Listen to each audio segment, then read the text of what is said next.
would it be weird if I rolled my desk out into, parking lot on the weekends? Because it was on a corner, but like most of the corner was the parking lot. So actually to get to the door and just be like, oh, I've got a quick question was actually sort of a long way to go. So I'm like, I'm just going to go and be out on the street.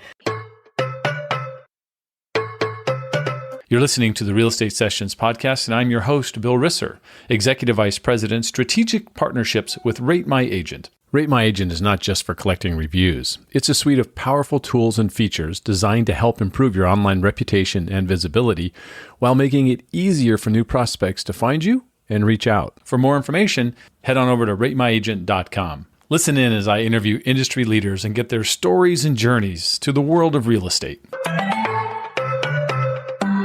Hi, everybody. Welcome to episode 369 of the Real Estate Sessions podcast. As always, thank you so much for tuning in. Thank you so much for telling a friend. Today, we're off to Denver, Colorado, and we're going to meet Liz Rossof. Liz is with RE/MAX Professionals, and she has quite an interesting background, interesting story prior to becoming a realtor, as so many of my guests have. So we're going to get into that a little bit. And if you don't know what a nook is or how important nooks can be in your life, you want to listen in. So let's get this thing started. Liz, welcome to the podcast. Thank you. I'm happy to be here.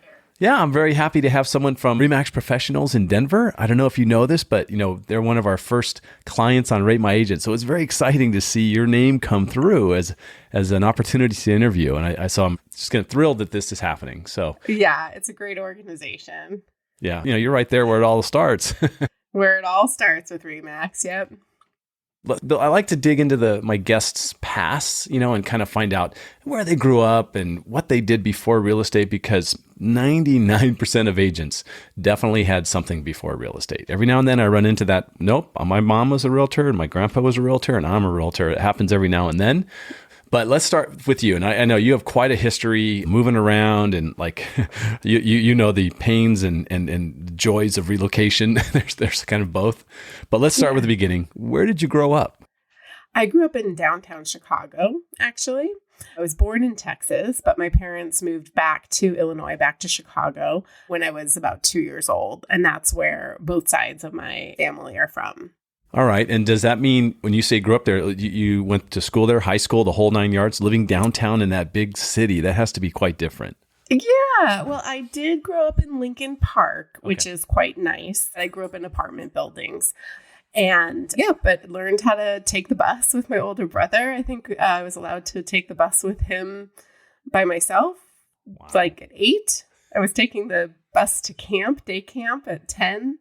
I was lucky that school I went to was walking distance from my house. And also then when we moved a little bit further out from the school, my mom was a teacher there. So she was my school bus. Yeah, there you go. As well as my mom. That works out really well. What's the biggest misconception about this downtown Chicago that people have? Well, everyone thinks it's like a complete war zone, which it's not. I mean, certainly violence has increased in that city, and it's such a tragedy. I haven't lived there, to be honest, for over 30 years, but I visit quite frequently, and my niece and nephew are growing up as young people in the city, and they're quite autonomous in getting around on their own on the bus and that sort of thing. And, I definitely grew up with some city smarts. I unfortunately had my wallet stolen more than once when I was a kid, but I learned not to, keep it on the outside pocket of your purse on a bus, that you keep it tight on your person and you make sure that you're paying attention to where your things are. I can't imagine now with like smartphones and cell phones, how distracted people are and how much easier it is to become a victim of opportunity. But it's such a wonderful city, and culturally there's so many things that the city offers that are also free to the public. I think what's lovely about Chicago is that there's so many, anytime anything is introduced, they find a way to make it accessible to the masses. Like when the Divvy bikes came out, which is a bike rental program in the city. They came out with a yearly subscription for lower income and city workers, school teachers, which was something like $40 a year to be able to participate in that program, which was like $5 an hour if you didn't have that special membership. Right. So yeah, it's a great town. What? Give me one happy memory, from just something where you go, wow, this is something I'll never forget. It's Chicago to me. Wow. So I lived across the street from Lincoln Park, the actual park, the zoo. And so just being a kid, there was a big tree that we called the climbing tree. And my best friend Asha, who also lived on the same floor of my apartment building, but in a separate entrance around the corner, she and I would go out there and climb in our tree. And it's still there. It's one of my favorite things to visit. I love it. That's great. Very few of my guests, have that urban, we currently, my wife and I, downsized into the downtown of St. Petersburg, a very small community compared to Chicago, but we love it. We love the ability to walk to anything we want to walk to. So it's great. It's just got to be different as a child, and and millions have done it. So, yeah, I used to think I wanted to retire to some mountaintop in the country and be super peaceful, and now I would really like to retire to a doorman building in New York. There you go. Perfect. Where there's always someone looking out for me, and I can just walk downstairs and get a milk or whatever I need from the bodega. That's awesome. Well, fast forward a little bit. Let's, like many realtors, you were on a much different path as you headed off to school. Tell me, what was the plan for Liz as you were headed to university? Oh, boy. Well, I think when the plan for Liz when she was headed to university was just to get out of Illinois. I fell in love with California after seeing the movie Valley Girl. Okay. When I was probably in fourth grade. I was just dead set on getting to California. So I went to California, but I thought I would, I studied arts and theater and education, and I did pursue a career in art after college. I was really interested in sort of the themes and the symbols that a lot of contemporary artists were using that were really reflected in pre-Columbian culture, and also just sort of the human instinct to build that just kind of crosses all cultures. So I spent a lot of time in Latin America. I got a grant to be down there from the Watson Fellowship, and I was studying pre-Columbian architecture. So I think at the time when I left university or college and thinking about what my career might be, I really thought I was going to be like Indiana Jones. I like Valley Girl, Indiana Jones. That's a great combo. Yeah. And then, ended up being a school teacher and artist in San Francisco for a long time. That's awesome. Your last stop before real estate intrigued me as I was looking through kind of your path. And Beta Brand looks really cool. It's like I think it's a platform for artists, I think, but I'd love to get your take. Tell me a little bit about that company. Yeah. So when we started Beta Brand, it was really founded on the idea to be a crowdsourced design clothing company. So opportunity, a platform where creative thinkers, whether they were fashion designers, quote unquote, or not, people who had ideas about how clothes should function and how clothes should work, could submit their idea and people would vote them up or vote them down. And then every month we would take, the top 5, top 10, prototype them, and then actually crowdfund them and we had to meet a minimum to be able to do the run of them. And we had a lot of creative people in the company, a lot of people who knew how to write wonderful press releases, and a lot of fun, sort of catchy products. The pinstriped executive hoodie that came out right after Mark Zuckerberg rang the NASDAQ bell in a hoodie, and all of Wall Street freaked out. Well, it was just perfect timing because we had this pinstriped hoodie, which was sort of an olive branch from the West Coast to the East Coast. And we had dress pants, sweatpants, which was like long predated athleisure. And now we have technical fabrics and slacks. Everybody makes them. It's not a big deal anymore. And then we came out with a women's product, the dress pant, yoga pant, which now also is pretty much everybody makes something similar. And that went bananas. And our VCs and investors said, hey, we really like this. let's just focus on this. So my role at the company was the director of the crowd design and crowd funding part of the platform. And so that kind of went from being the shining star to sort of being not an afterthought, but less important as we focused on profitability. And so I left the company. I was asked to leave the company with about 40% of everybody else. So I had the true startup experience in my years in San Francisco. I was an artist and a school teacher, but the last 7 years I was there, I really got to get all the accolades, the awards, and the gut punches of being in a startup. So from there, though, we have to get you in real estate. Yeah. So what was that moment? Usually there's some trigger. Yeah. Well, so my partner had already moved to Denver. His family had been on a slow drip to Denver as his sister had children in California, and it was clearly going to be an easier place to be in Denver, where her husband is from, to raise a family. California is very expensive. And then my partner's parents wanted to be close to grandchildren. And then my partner wanted to be near parents. And so he took a job out here while I was still at Beta Brand. And I said to him, if you really want to be out here for 5 years, we should buy a place, because there's no point in you paying rent in 2 cities. So let's buy a place in Denver.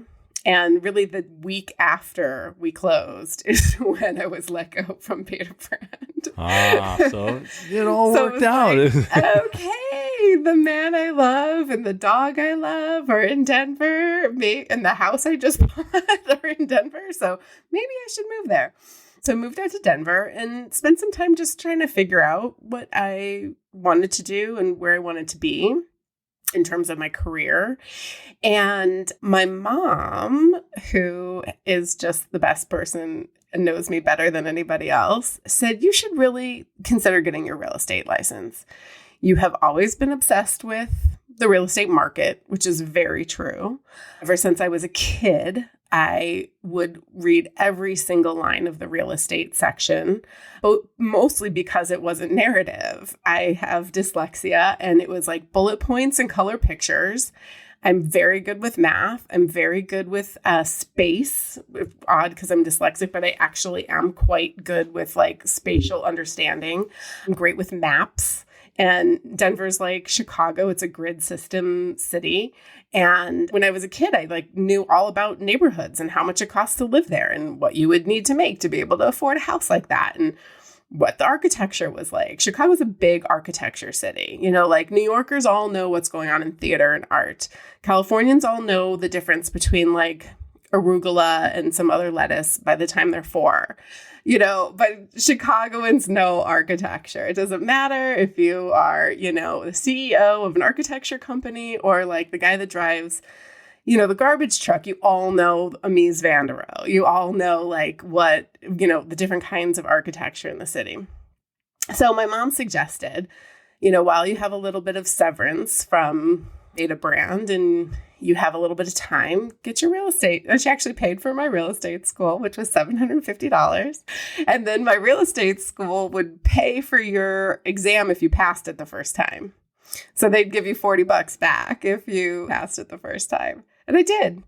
And then I found where to hang my license, and I chose RE/MAX Professionals in the City Properties office because it was a perfect fit for me. It was a very lovely, lovely office, great mentors, really top-notch people with a ton of experience who were also very friendly and ready to answer questions and give referrals and offer ride-alongs. And it was a wonderful place for me to land. So your first year then was ideal, right? Because you had this nurturing, this place that cared about brand new agents, because that's not every brokerage sometimes. Sometimes it's just, here you go, here's some phone numbers, or go do this. You actually had guidance. That's great. Talk a little bit about that.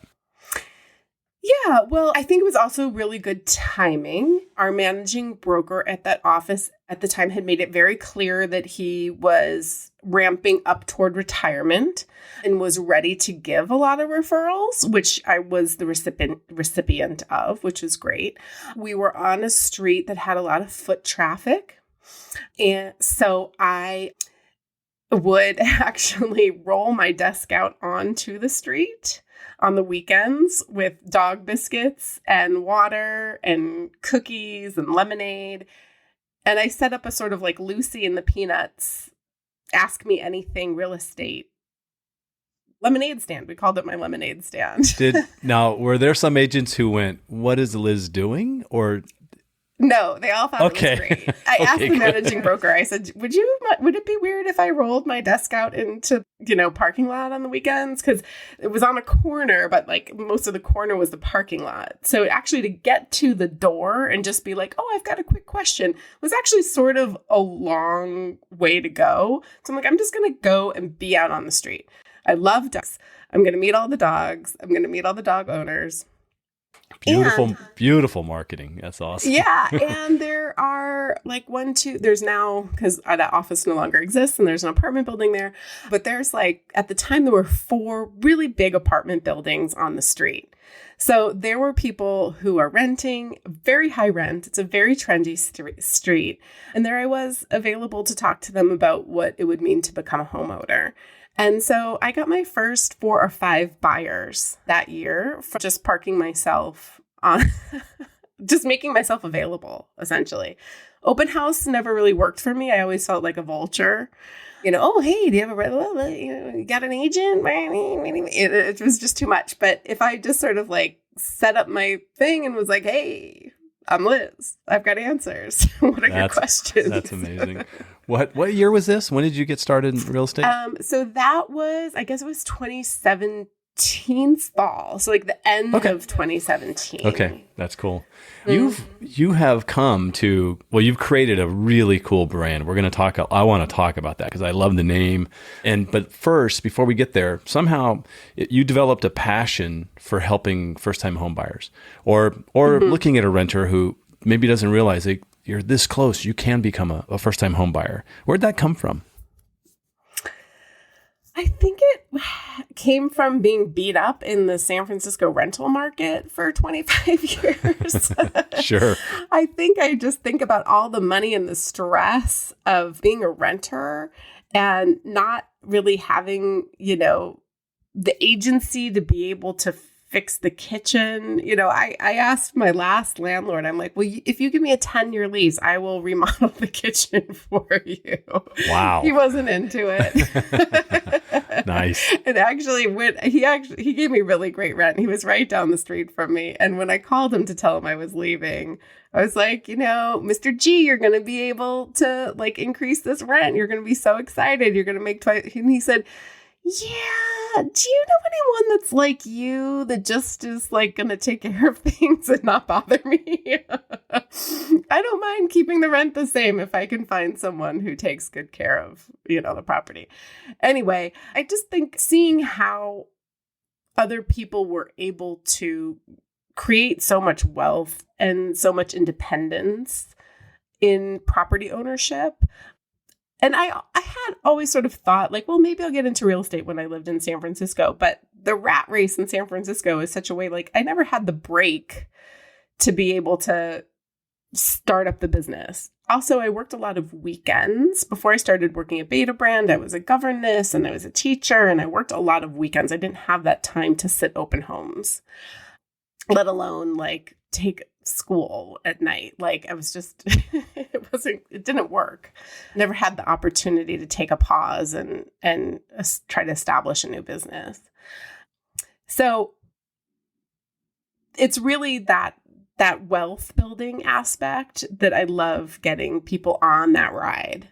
Just get on that escalator. Let's go. You're going to be amazed with what happens to you. Yeah, even with ups and downs, just maintain, just hang in there.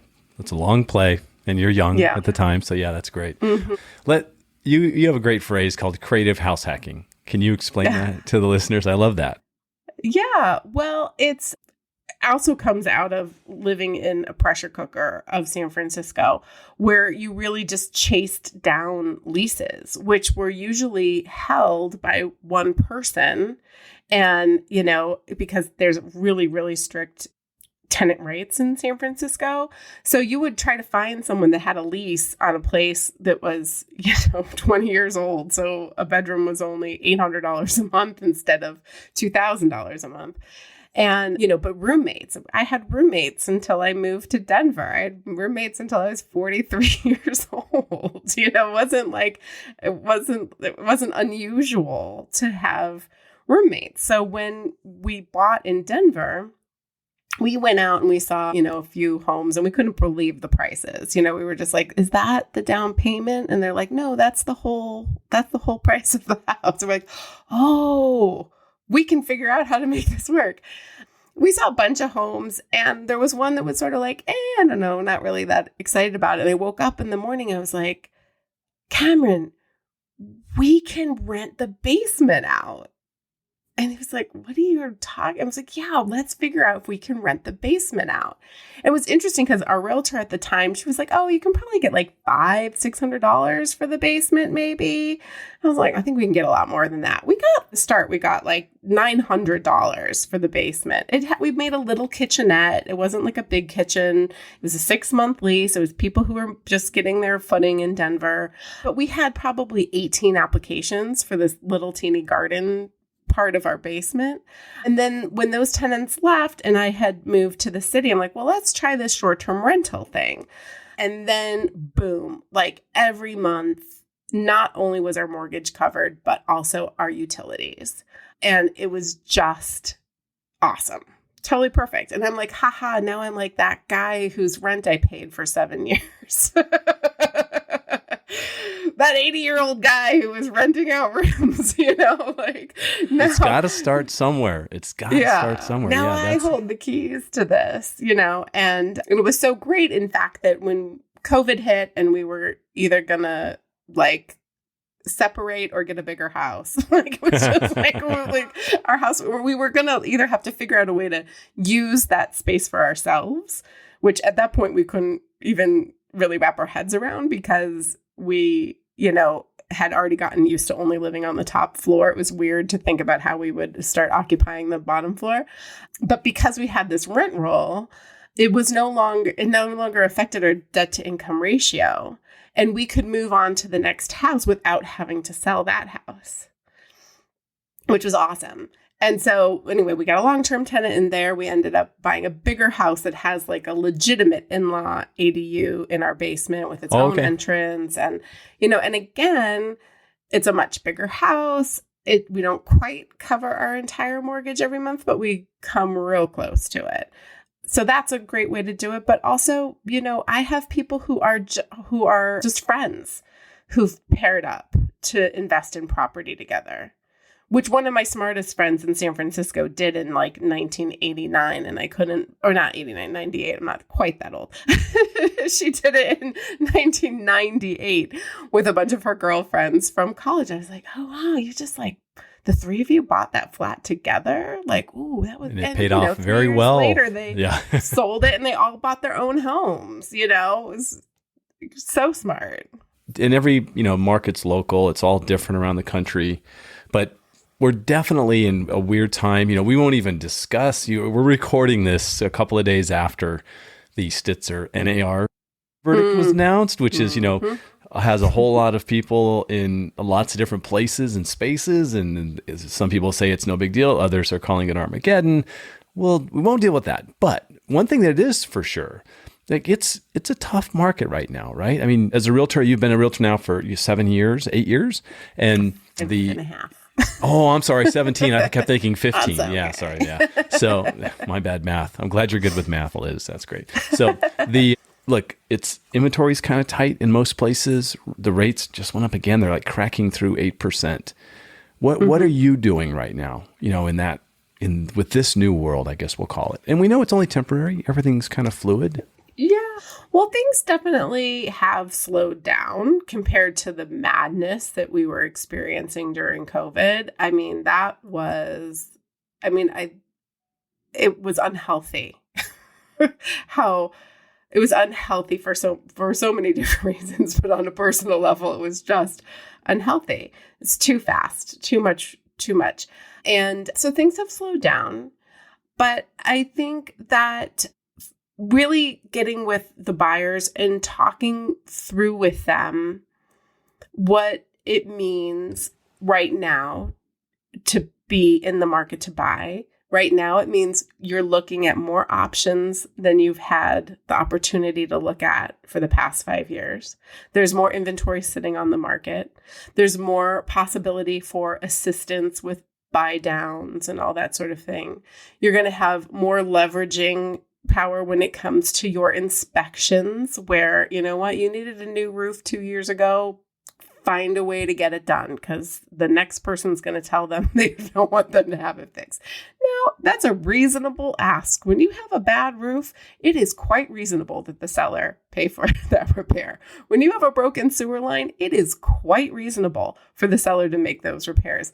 2 years ago, they wouldn't because they could find a buyer who would cover it. But, so you have an opportunity to have more selection, less competition, more negotiating power. And if you can qualify for that monthly payment, it may not be your perfect house. It might not be where you want to be in 5 years, but it doesn't have to be. Because if you can make those monthly payments comfortably, just get in it now.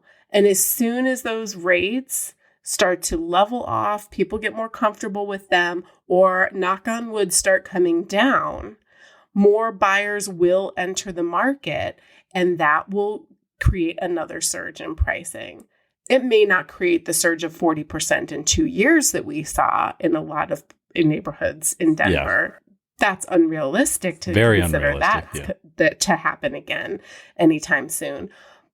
But you're going to have the upper hand if you can make it work right now. It's a little bit harder to make it work right now. We've got to get creative, but we can get creative and we can find ways to get you started. I mean, it's funny. They're still going to be in the heyday. The country came close to 6 million sales. It was some really huge number, just out of whack. And we're still going to sell 4.5 million this year, even in what people are calling a down market. There are people that there are reasons where homes are always going to need to be bought and sold, right? Whether it's families forming or families tearing apart with a divorce or death or whatever, there's always going to be this movement. And if you can find, like you said, if you can find a way to get in it now, it's going to be, the long-term view of that's going to be really positive. I love that. That's great. Good, good. I'll ask you, if we're kind of getting close to wrapping up here, but are there some common myths that you help buyers with? Like when you talk to a buyer, and especially if it's a first-time home buyer, they may have talked to a few people, and now with the internet and all the TV shows, people are a little bit more up to speed. But what are some of the common things you have to kind of gently tell your buyers, oh yeah, that's not really the way it is? Well, I mean, honestly, the hardest things to talk to them about are the ads that are incorrect. And when they see something on Zillow that has just missed 1 or 2 home payments and Zillow has it up there as a pre-foreclosure on the amount owed the bank, and I get a call and they're furious with me because I've been showing them homes for $700,000 in this neighborhood. And here's this gorgeous house and it's only $285,000. So like, what kind of broker am I? And then I have to tell them, 1, it's not even available. 2, that's the amount of money that they owe the bank, not the amount of money that they're going to sell the house for, if they even decide to sell the house. So combating sort of a lot of the clickbait that exists out there is very challenging. Honestly, I don't run into too many people who don't understand the value of having a broker working on their behalf. Although I anticipate that, I have asked people, I have had people like, well, why should I work with you when, like Redfin will give me $2,000 at the closing table or something like that. And I think as a result of this decision that we just talked about, I heard that Redfin is no longer going to have salaried positions, but I don't know if that's true. It's just a rumor. But part of my response has been, well, like, I don't know. I've got skin in this game with you. I'm here with you. Like, I'm invested in this. I don't get paid until we get to the closing table. I want this for you as much, I mean, clearly I work on your behalf and I'll help you make decisions that are to your behalf. And I have told clients to walk away from many properties after inspections. And I have told clients that I don't think we should offer any more money on that house right now because it's not worth it, or it won't be worth it in a couple of years. But, I'm here to work for them. I have skin in the game and I want to get to the end. I want to get them to that next place. And so why work with someone who's making $30 an hour when you can work with someone who's like, there is no limit to it? Just recently in my own neighborhood, I saw this home that was a terrible flip. I hate to say it, I don't want to talk bad about anything, but this house, I walked through this house and I nearly fell down the stairs because it's just it's not that they didn't do a good job. And I was like, well, who in the world actually bought this house? And what did they buy it for? Because I thought, oh, well, someone bought it for a good deal, hopefully. And I saw it sold for over $1 million. I was like, what in the world? And then I looked on Redfin. It was like, bought by Redfin. And I was like, ooh, I would not have let a client buy that house. It's right down the street from me. That sale's going to help my property value. There's so many things that are good for me to have personally, to have me, have that home sell for over $1 million, but it's nothing I would ever tell a client they should buy. Liz, I have to ask you about Denver Nook and your definition of Nook. It's so cool. So let's talk about how you created this. I'm going to call it a brand, right? Yeah, it is. It's a brand. It's a brand. And I'll tell, we were remodeling our kitchen last year, and the Craftsman Bungalow is you see them everywhere all over Denver, and they're more or less the same, and some are smaller and some are bigger, but they more or less were the same layout to begin with. And over the past 110 years, they've all been remodeled and rearranged on the inside in very unique ways.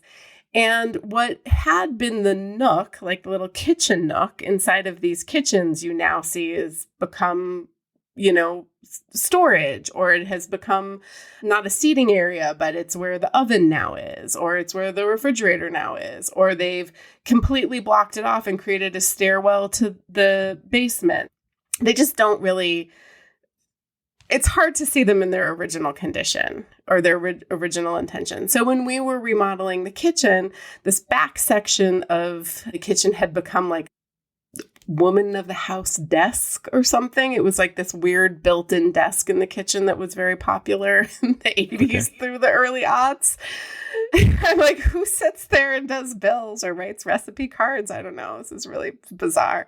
So took that whole piece out and built in benches and created a new nook. And I was like, I love the Denver Nook. And then it was just like, Denver Nook. Denver Nook is great. I love this name because it's really, emblematic of cozy and finding your niche. It's like literally, niche. And even the new build construction that has a window bench or has something like that, whenever I walk into a home with a buyer and there is a nook, it doesn't go unnoticed. Gotcha. And it's usually observed with delight. Oh, there's a nook. It's That's something awesome. that brings joy to everybody, and it's fun to say. Yeah, that's great. I love that. Yeah, the Craftsman is huge. I'm in St. Petersburg, Florida. Same thing here. Boy, you go through the old neighborhoods and that same look with that front porch. I mean, it's really cool. Lots of 2-bedroom, 2-baths that you see in those in those Craftsmans. Yeah, so that's awesome. Well, look, I'm going past the time I've asked of you, so I'm going to give you this final question I've asked every guest since day one, and that is, what one piece of advice would you give a new agent just getting started? Find great mentors. Yeah. Find great mentors. Yeah, they can set you off on a path that's just fantastic, right? It just makes it easier for sure, because it's not easy that first year, right? No, it is not. Find great mentors and don't be afraid to put your desk out on the street. Yeah. You're the first person to give me that answer. So that's a special bonus for It's a bonus answer. the desk on the street. That might be mentioned somewhere in some marketing when I start publishing or advertising this episode. So Great. Liz, you've been fantastic. If someone wants to reach out to you, what's the best way for them to do that? Yeah, they can just email me, liz@denvernook.com. Thank you so much for your time today and continued success. And I hope you run into a few more nooks, before the year ends. Thank you. Thank you for listening to the Real Estate Sessions. Please head over to ratethispodcast.com/RE Sessions to leave a review or a rating and subscribe to the Real Estate Sessions podcast at your favorite podcast listening app.